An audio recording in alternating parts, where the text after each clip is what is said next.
You already know how we go straight for the T.O. I go by the name of Mr. Kardinal official, aka Mr. International. And right about now, you know what's going on. Y'all locked into the source.com, okay? Live from my listening sessions for AM Trim. Allow me to reintroduce myself. Introduce myself. It's an acronym right here. AM Trim. How do you say it? How do you say it? I mean, some people say AM Trim just because, you know what I mean, just because they nasty. You know what I'm saying? So they're thinking about the AM Trim. So it's either AM Trim or AM Trim.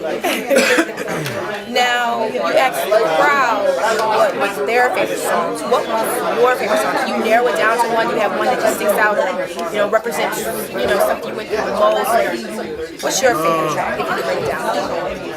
I mean, because they're all very personal to me, excuse me, The Invention of Truth is definitely one, like, that's why I started the whole album that way, because it's like, I go into so many different topics, you know what I mean, and just reveal a whole lot, and it kind of sets the tone for everything that the album is about, you know what I'm saying? So The Invention of Truth is definitely a dope one that means a lot to me. This is a revolutionary menage, me, this beat, and God, I pray hard for 2 minutes, then I'm sinning at large. I close my third eyelid and hope God don't see me and what I've been portraying on TV. I'm trying to bring the fire like steam. Motivation is another one because it talks about kind of a darker time, you know what I mean?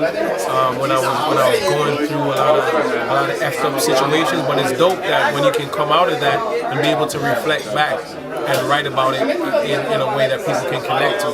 Because just actually a few minutes ago, there were people that's like, yo, I literally just, relived that situation through your words. You know what I mean? And that's really dope when people can have that kind of direct connection, especially when it's something that, music hits you. Absolutely, and something that, you really went through. There's a lot of times that we're creative and we can talk about a subject and not necessarily have gone through it, but when you actually have walked that walk and you're able to put that to music and people relate to it, that's one of the best feelings. What is your label situation? I mean, Independent? Nah, I mean, in different territories I have different situations, you know what I'm saying? So, like, the label stuff is whatever, you know what I'm saying? Like, I have a label distribution deal with Universal and whatever, but that's neither here nor there. The whole premise behind this Allow Me to Reintroduce Myself is it's free from all label association. It's free from any restrictions whatsoever. You know what I mean? And that's probably why I was able to be the most raw, because there's nothing that has to do with first week projection, has to do with the amount of spins you got, has to do with placement on Billboard.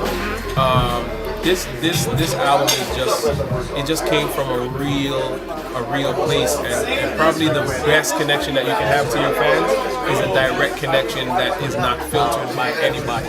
So it's literally me putting it out there and people being able to download it around the world and just have access. They don't have to pay any money. They don't have to do anything except, get a Wi-Fi signal and you're good.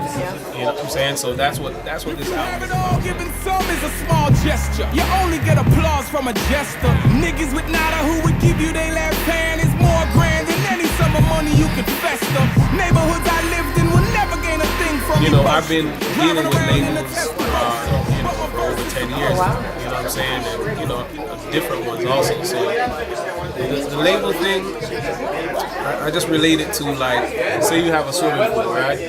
And you pour a cup of dirt into the swimming pool. You know that eventually, it's going to spread into the pool and eventually it's going to dissolve. You're not going to see it. You know what I mean? And they might even have the chemicals that'll clean it out.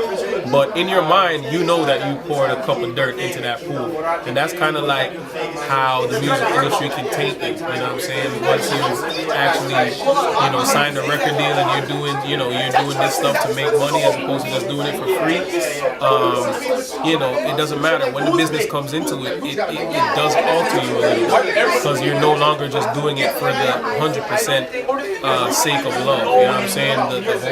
The whole business aspect and exploiting your talents for monetary gains comes into it. So when you go back to something like this where you're giving it out for absolutely absolutely free and you're not looking for money from it, that's kind of like getting back to one of the most purest forms that an artist can deal with. You know what I'm saying? Is really just getting out what they feel and not looking for anything in return other than people lending their ear. You know what I'm saying? And really rocking out.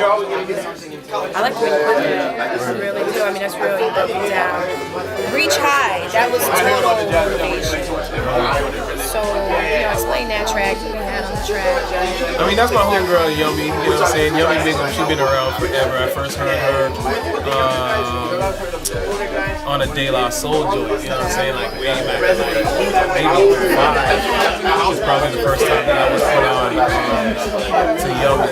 And she's just always been super cool. You know what I mean? And she's a real good friend of mine.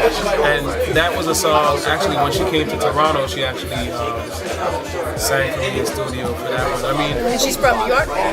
Yeah, she's from Queens. She's from the grimiest parts of Queens too.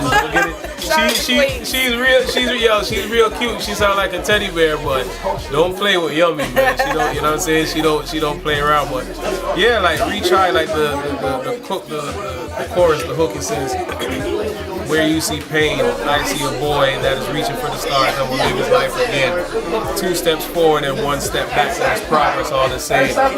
Came from the ghetto, but to stay there and settle, people never should be your aim. You gotta reach high.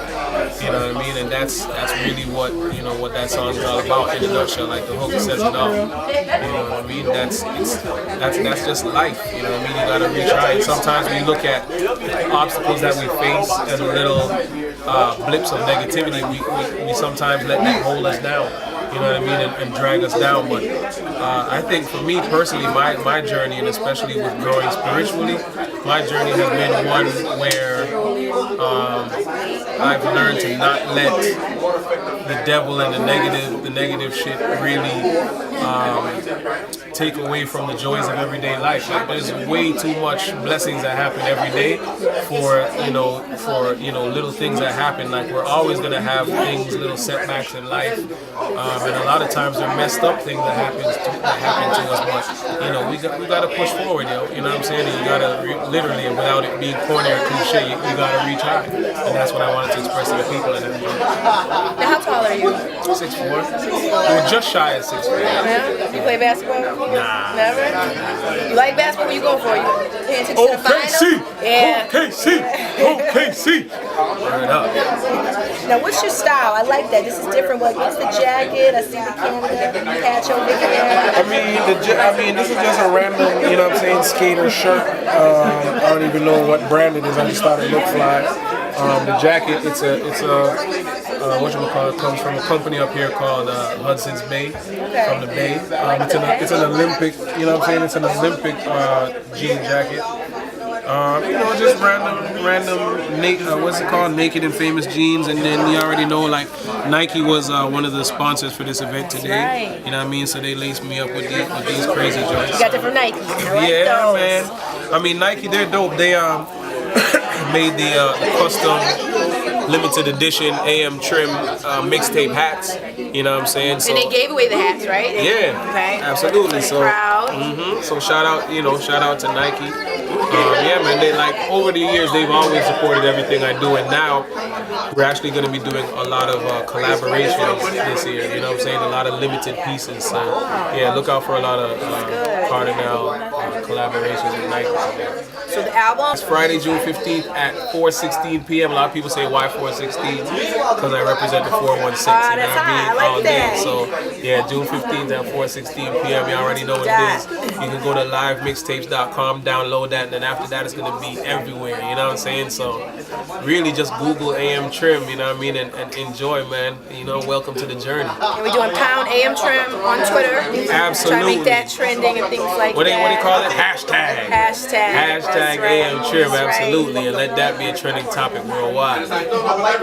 Mizstreetz, Kardinal official. Hazelton Hotel?